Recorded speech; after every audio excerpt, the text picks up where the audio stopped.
And we are live for us, but not for anybody else, because that's how this shit works.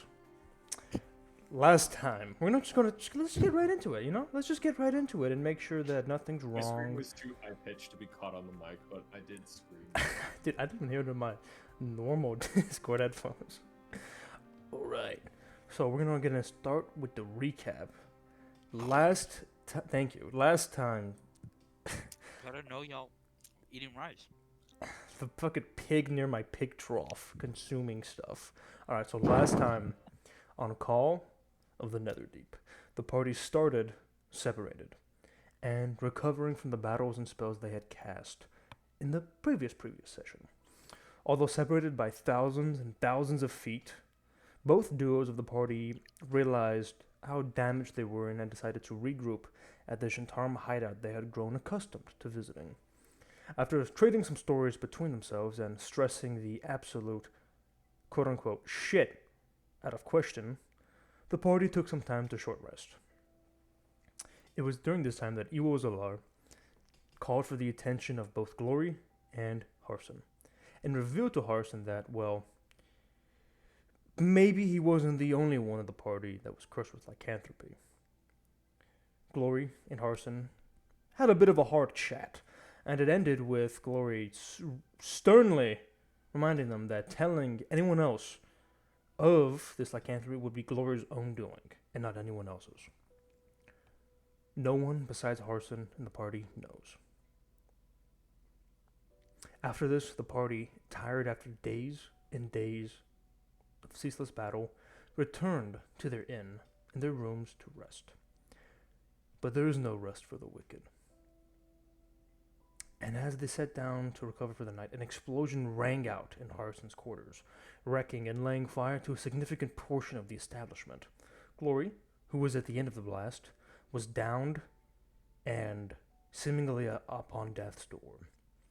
The rest of the party managed to struggle to their feet, but a shot rang out and took Harson in the back of the head, a bullet loaded with silver that nearly took the scarred Furbolg down. That's a hard thing to say, scarred Furbolg. Ellie managed to, with some really good checks, locate Glory and with Harson's help, resuscitate her back to life, and certainly saving her from death. The party, after some checks, was not able to spot the sniper anywhere, and they turned tail and escaped, and found a city inn to rest in for the night. And, as is customary, we will begin the session right off the back of the other one. It will not be the morn of a brisk and sunny day in this oasis when we begin. It will not be in the morning when you hear the newspapers cry out the news of the previous days. No, we will begin in the moments of the night. We will not begin in the moments where the piercing light of dawn echoes and scatters across the bannerets and spires of Honker Road. No, we begin in the night, in a smoky, dim, and battered establishment, as the party sleeps on flea-bitten cloth. In your restless states, a dream slithers its way into your cramped and humid surroundings. There will be two dreams.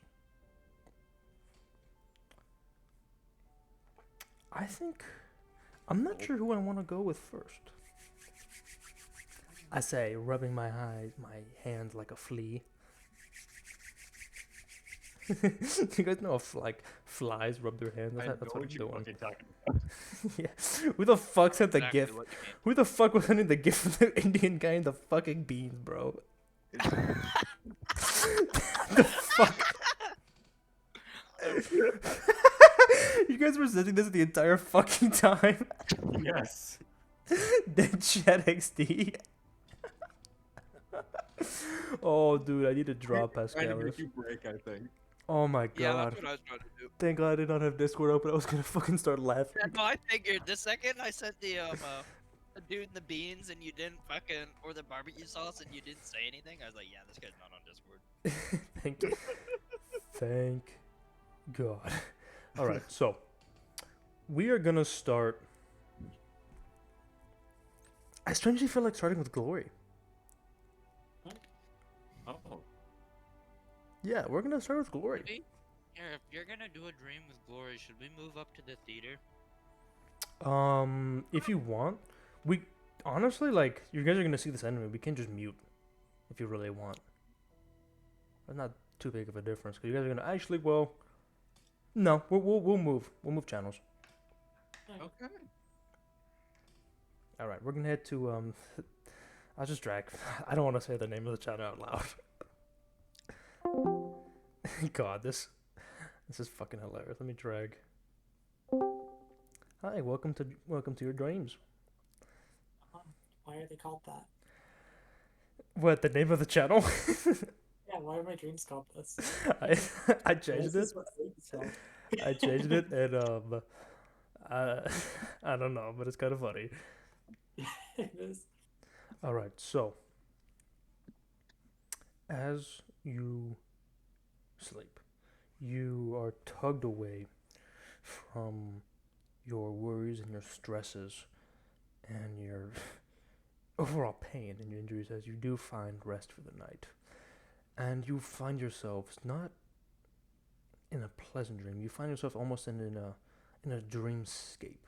There seems to be these white, almost slightly pinkish clouds everywhere, as far as you can see, all over the ceiling and all over where you walk, seemingly endless.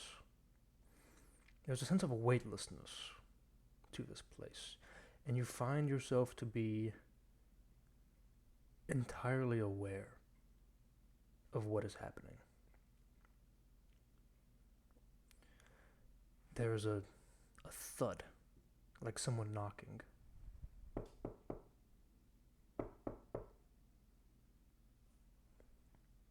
What do you do?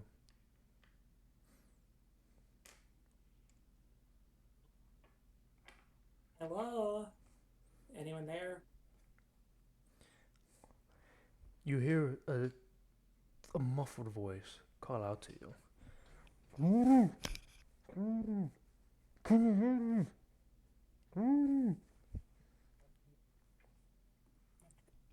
Hello? I can't make that out. I think this door's unlocked, probably. Come in. There's a shimmer before you, and a little bit of the ground the kind of like pinkish cloud that you're stepping on moves aside, and you can see this about 20-foot like circle in the ground. It almost seems like glass, but it is littered with these veins of dark red tendrils, almost like roots crawling and almost infecting this piece of glass. And you can see on the other side, a little muffled, and it's kind of hard to make out all the features, but you're able to recognize this as it immediately sparks, well, recognition in your eyes. You see your father, Glory, looking at you. Glory, Glory, oh, there you are. Hello? Hello? Hello? Oh.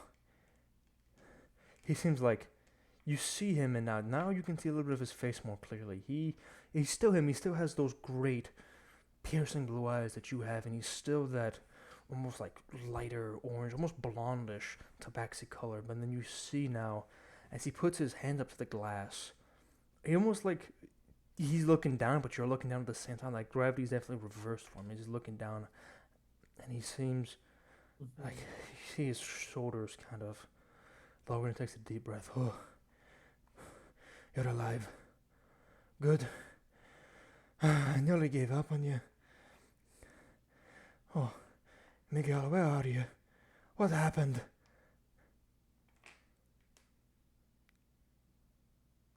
Where do you want me to start? Because a lot of things happened since you sent me to that warehouse. At the warehouse. I thought the worst happened. I thought I tried to reach out to you, but nothing was happening, and I thought I lost you. Well, what happened at the warehouse? There was some other faction walked in and it turned into a complete shit show. everybody's shooting everyone. He bangs roughly. God damn it! I got the crates out though. Starry moons. He's like, there's a visible crack of anger across his face as he smacks. But I can see more of those red tendrils begin to appear from where his fist connects with this glass he seems to be talking through. And you can now you can see him, like, you see his eyes. He doesn't take an inside check to notice that he seems very stressed and worried. Like, you haven't seen your father worried like this. Perhaps ever. Not that you've seen him very much. Yeah. Well, I got one of your guys out along with the crates you were trying to peddle. he told me. That you were the one to get him out. This is why I had hope for you to still be alive. We lost important members that day, Yeah. including somebody I almost liked.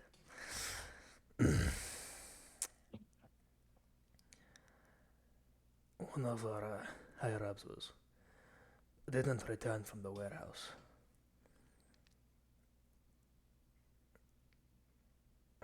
Damn it, I'm sorry, Gerlach. This has been stresses over here. But I'm glad you're still kicking and not lost to those damnable criminals. Yeah. Those festooned murderers. Almost like spitting these words out. Did you know for certain who it was? We have our guesses as to who the attackers might have been. I couldn't tell. There's a lot of magic flying about everywhere. I just kicked the crates out and made a run for it. Can you give me a deception check? Yeah.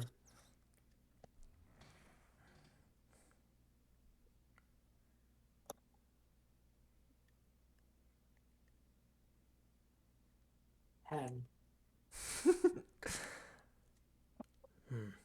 Well, we're fairly certain it was those damnable roaches of the Shantaram. Spits again.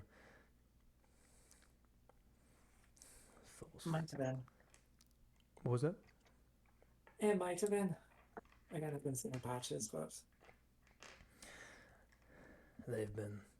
We've had dealings with them in the past, but we don't know. They are not to be trusted. Those scheming, underground, lying newcomers. no, they're not. Yeah. It kind of narrows his eyes a little bit. So you've met him? Briefly. Had a few unpleasant encounters since then. Good. Look, Glory, I'm glad you're alive. Really. I was worried that you were gone when I couldn't contact you that night. Can I insight that? Sure. I don't know if I trust him.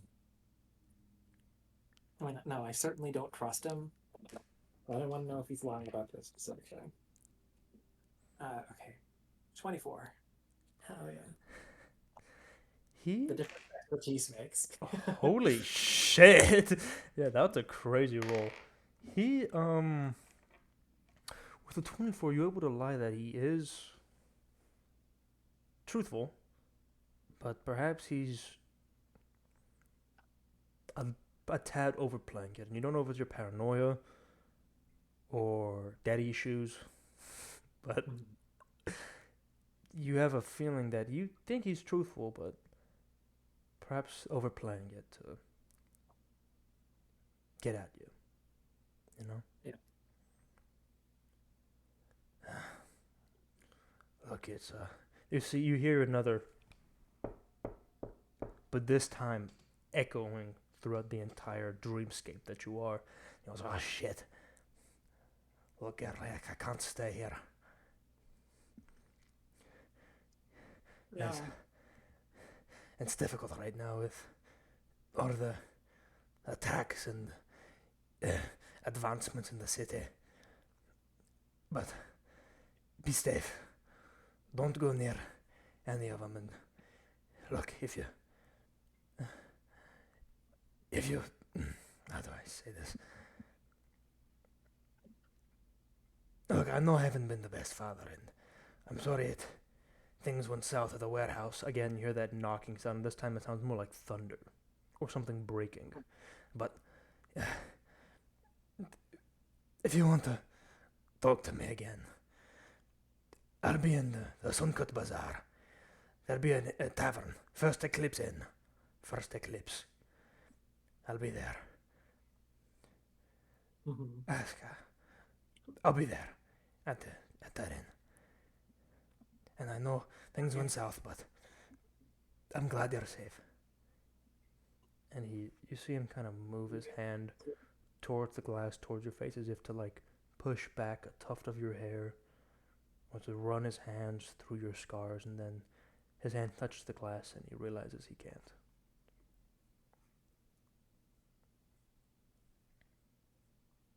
Laurie just stays standing. Maybe she crouches down a little bit, but she doesn't press her hand to the glass or anything. She's unsure about him. He pulls his hand back, and the dream ends with the last thing you seeing the worry in your father's eyes, and you see him in that deep red cloth that he's wearing. And you wake up covered in a little bit of sweat, middle of the night, exactly where you had slept.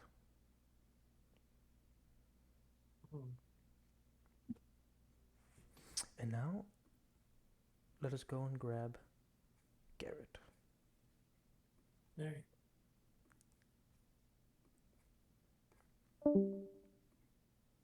I want to see if Garrett joins or if I have to drag him in. Oh. I was the one that got dragged. Yes. I'm gonna close Discord. Yeah, you guys had some fucking stupid fucking gifts. I was trying to keep it with just Reze Arc, bro. I actually hearted them. They're pretty cool. Ellie, Yes. a dream takes you, Oh.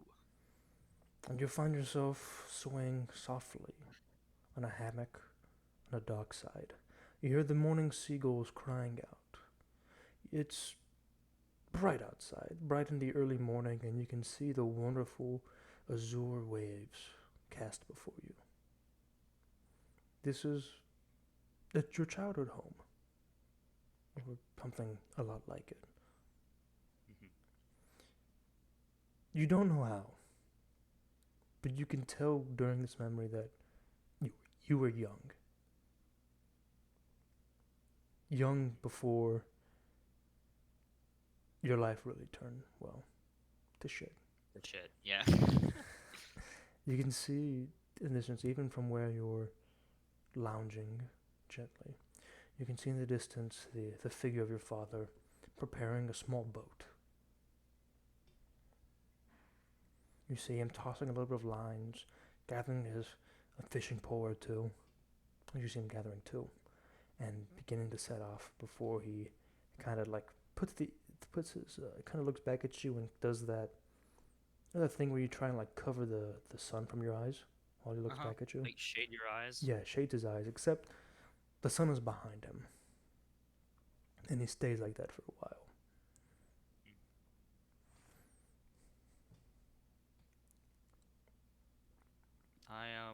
I if there's am I looking into the sun? Sort of. I imagine. You can I'm look gonna into the sun. You see the sun is behind him. If you look towards that dock, then yes. okay. I'm gonna kind of just look over at him, um, kind of shade my eyes too, and then like lift my arm up, shade my eyes, look over at him, just kind of stare at him, and for a brief moment, allow myself to feel like, that nostalgia, that slight, the happy disappointment of nostalgia, if that makes sense. Yeah, yeah. Um, Pleasurable disappointment of nostalgia. Just sit there, remembering before things went to shit, before everything, before things got bad, when money was still all right, and we were happy. We were a family. Just a single father trying his best, and his daughter You see playing in him. the waves. You see him kind of put his arm in the sky, kind of like waves towards you and kind of beckons you closer. Ellie is going to very childly pop up off, because I'm guessing she's sitting on the edge of a different dock, right? I Or on the imagined beach. you in like a hammock somewhere else, maybe near the beach, maybe Okay. further down the dock, maybe just chilling somewhere, maybe in a house.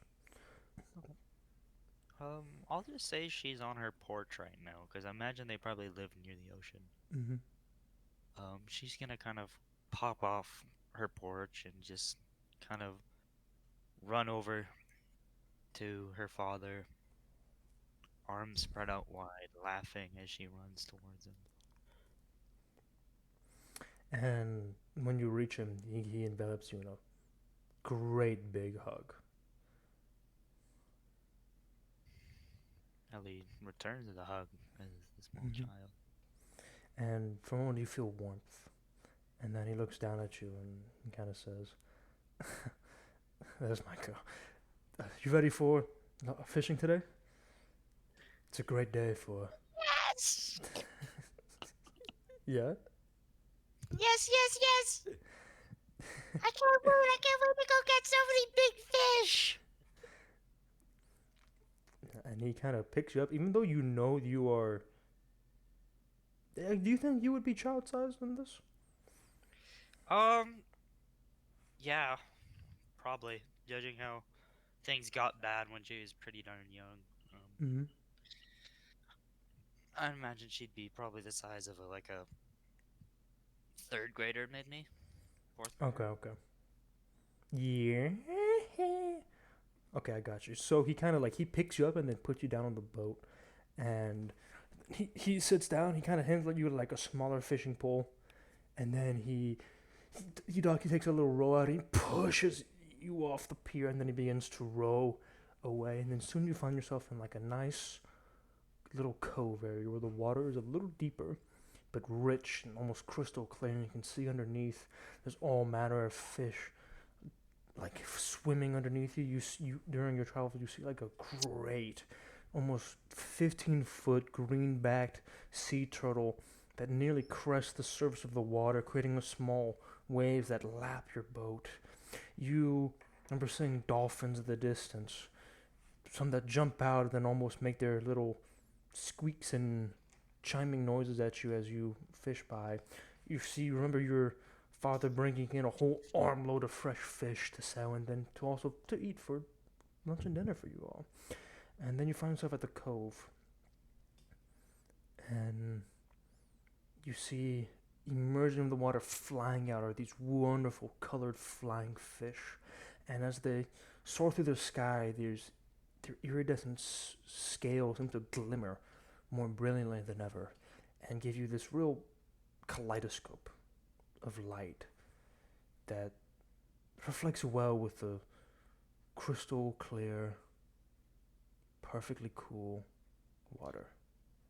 As Ellie looks out at these fish and throughout the whole day, there's just been this unkillable childlike shine in her eyes. This absolute sparkle of fascination, curiosity, innocence, joy, as she sees the turtles, enjoys watching the dolphins, pointing them out to her dad, and so super excitedly hopping in the boat, nearly tipping it over at one point with her excitement. And see the smell of the fish, taking a big waft of the salty scent of all these fish, the fresh scent of the ocean. And then these iridescent scales reaching her hand out as if trying to grab those colors themselves, as the colors of the rainbow.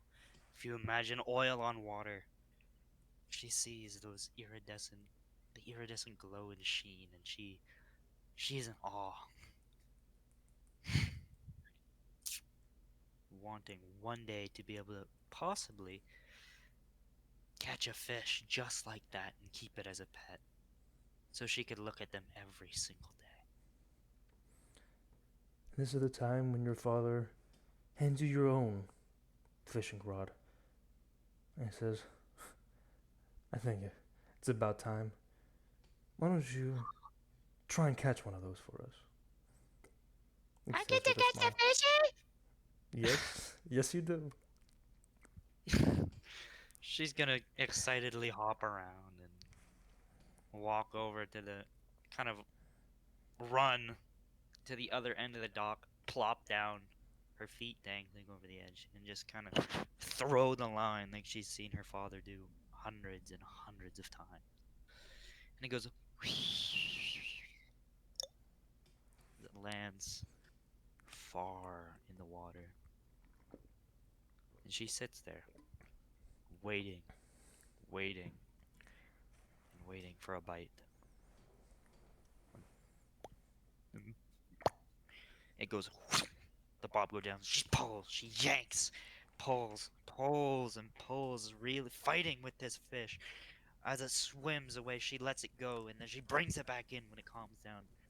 Soon bringing in what looks to be about the size of a small bluemouth bass, like those kind of small-ish fish that could probably fit about the size of an adult hand spread palm wide. Just a kind of medium-sized fish, not very large. And she takes this fish and runs it over to her dad excitedly, exclaiming about how she caught the fish. She's hopping up and down. Daddy, Daddy, I caught one. I caught one. I got the fish. He kind of tussles with your hair and he kneels down. He's like, wow, that's a fantastic fish. Look at you. I That's a want to great be a catch. fishy man. I want to be a fishy man, just like you. Oh, we'll get you a better living than what I do. You'll be a scholar. You'll be learned. You'll be better than how Will I we be are. a princess? Yes, you'll be a great princess. Princess of a whole beach, a whole cove, a whole nation, if you wish. All for my girl. I'll be able to have so many pet fish and so many friends. Yes, yes, you will have all of that and more. Let's look at this fish, and Well- you. Will I be able to bring Mummy back? She'll come home soon, right?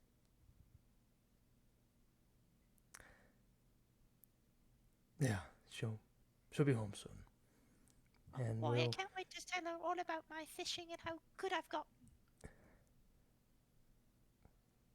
There's a small tear. She smiles and jumps up and down, completely oblivious. And she'd love to hear that from you. Let's go back and catch a fish together, no? Yes, yes, yes, yes. I want to catch one of the iridescent, the glowy ones. You read the, my the mind. shiny- That's exactly what we're gonna catch. I got just the bait for you. And then he kind of picks you up, puts you on his shoulder, and then he walks back towards where you had originally fished, and then he puts this like special lure on, and then he gives it to you. Now cast it out and get us that iridescent fish. Yay! Iridescent! And then she's gonna cast the line just like she did. Except she's gonna mess up slightly, and it's gonna kind of catch on her dad a little bit. Don't worry about that. Sorry. Let me show you how it's done. And then he kind of shows you the motions and how to cast it even better, and then he lets you throw it out. She throws it out. And it bloop, hits the waves, gently gliding up and down with the gentle toil of the waves. It bobs once, bobs twice, and then bobs hard again a third time. And She yanks. you yank yanks. and you expertly work to bring this fish back. And you hear your dad saying, "Oh, you're a natural. You're gonna get it. You're gonna get it. You're a natural." And then you pull and pull and pull, and then for one moment you see, it's hard to see with the sun, but you can see the iridescent lights and the crimson colors and the purple colors emerge from this fish as it flies through the sky briefly, and then it flies through the sky again, and you bring it closer and closer and closer. You fight with it, and then the final push, you yank your rod back, and it comes flying towards the air and crashes down right at your feet. I caught the fishy! I caught the fishy! Dad! Daddy! I caught the shiny fish! I caught the shiny fish! And you look down, and he says, yes, you did. And you look down, flopping up on the dock is not that iridescent fish. Oh. It's not a flying fish. You see a miniature, writhing, spasming replica of that horrible thing you had encountered in Kael Morrow that had nearly eaten you whole. Bloodfin? That slithering bloodfin, thrashing upon the deck.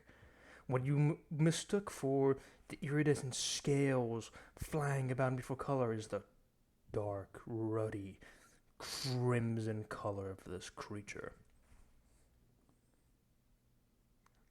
Ellie is gonna kind of take a step back, filled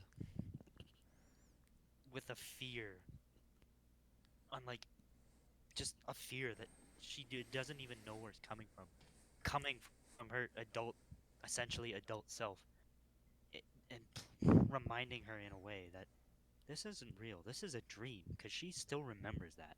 She feels that fear, the terror of having her life nearly drained from a fish.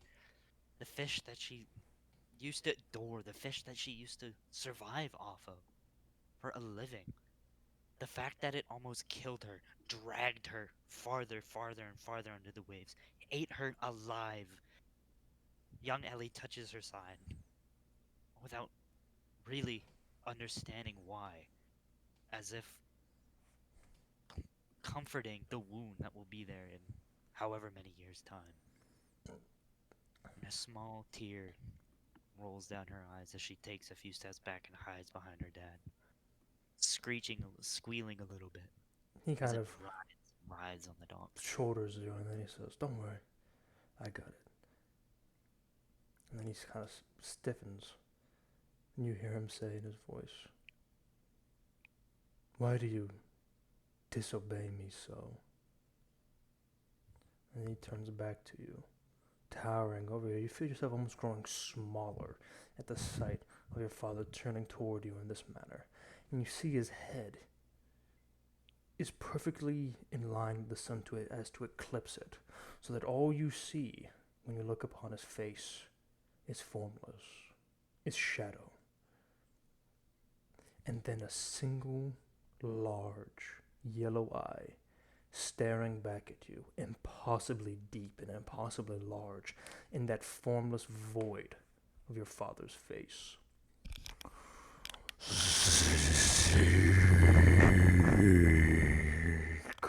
A voice thunders out, rocking you to your core, making your head shake back and your eyes roll into your brain.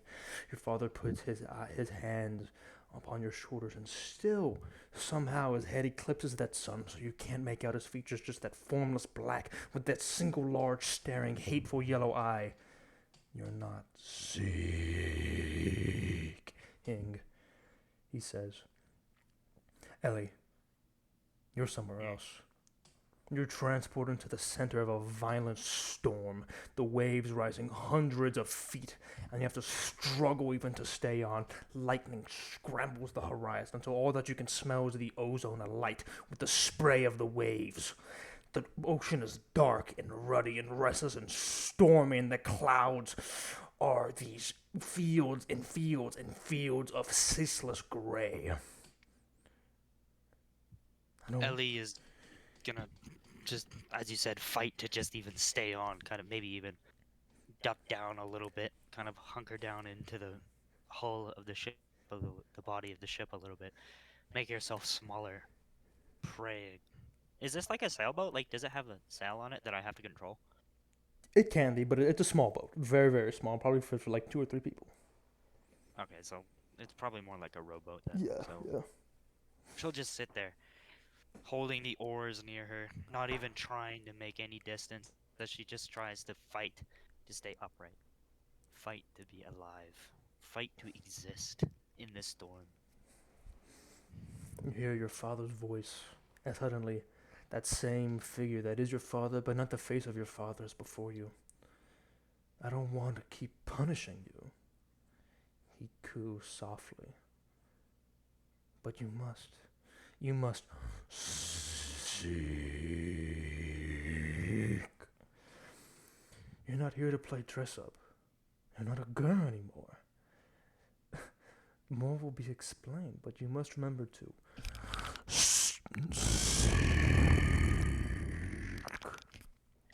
Your boat is tossed between the waves, shattering and reforming and being tossed once again until eventually you find yourself crashed against some rocks.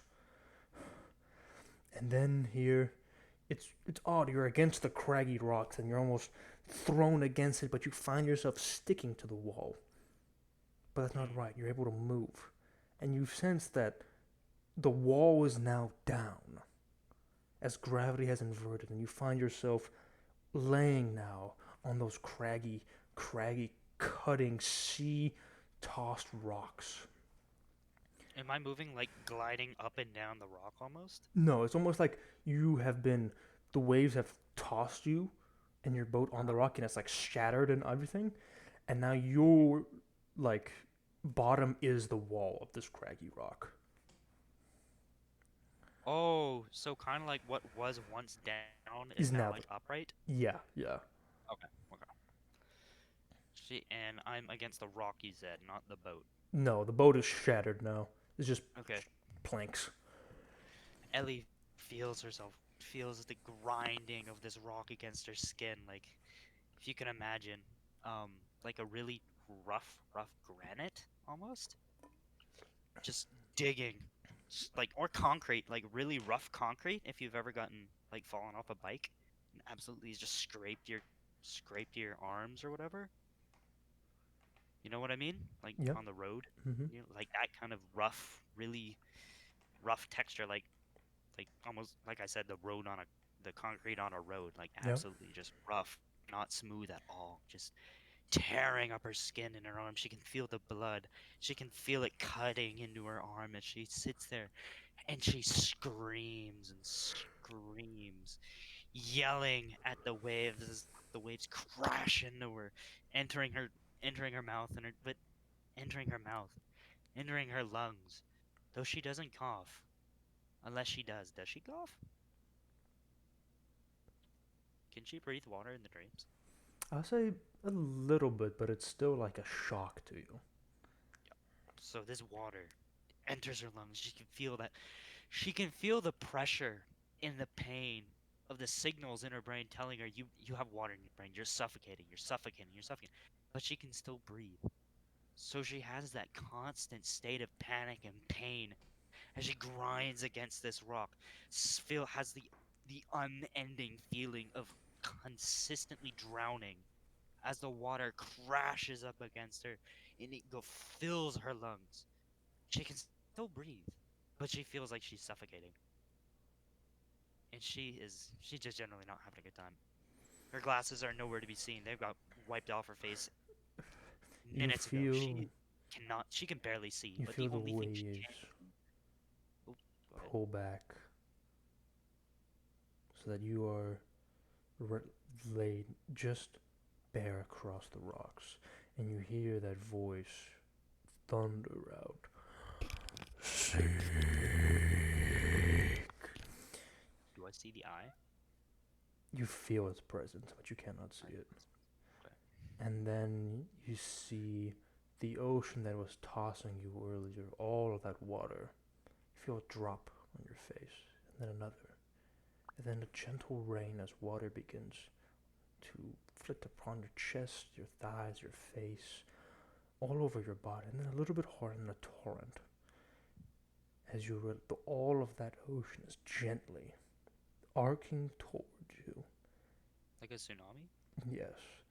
And then it begins to push forward, and you feel an ocean's worth of pressure absolutely pummel you against the rock and crushes you violently, Ellie, as fathoms of water, of all that pressure pushing into you. You wake up with a stark feeling. If you're feeling pain all over your body, that happens for but a brief half of a millisecond, as you had felt your entire body crushed in a single effortless blow. And you find yourself awoke in the middle of the night, probably sweating, in the same place where you had laid your head to rest. She's gonna kind of start panting a little bit, like very softly panting, like.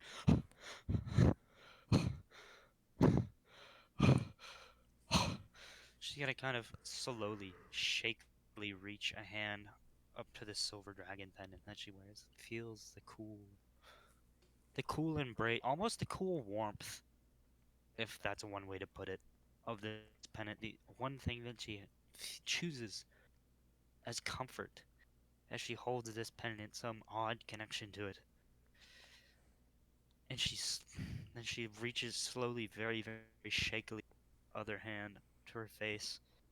Kind of just feels that it's still there. Kind of pads around the rest of her body, not feeling a wet pile of hamburger that just had been crushed by several thousands of pounds of water.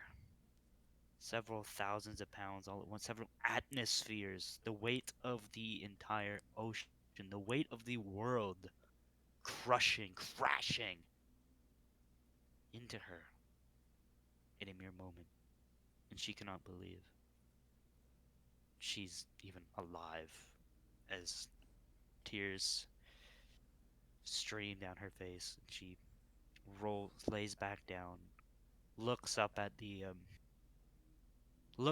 ceiling, and then closes her eyes and briefly tries to remember that peaceful scene of the fishing, but it's immediately replaced with people whose faces just don't look right. Their faces are shrouded in darkness, replaced with just an eye.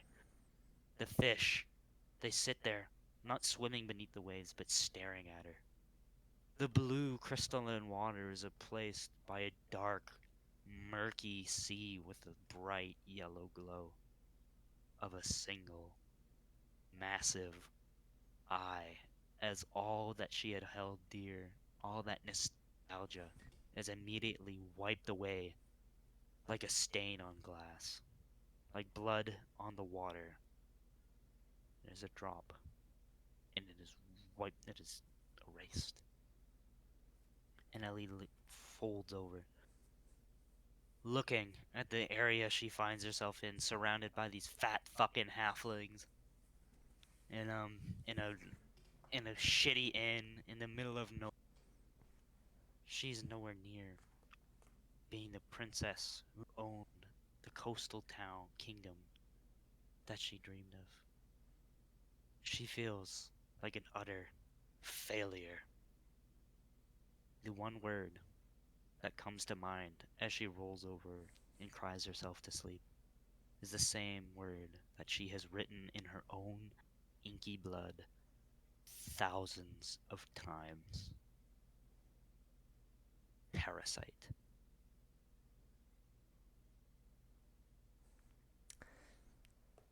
Fuck yeah.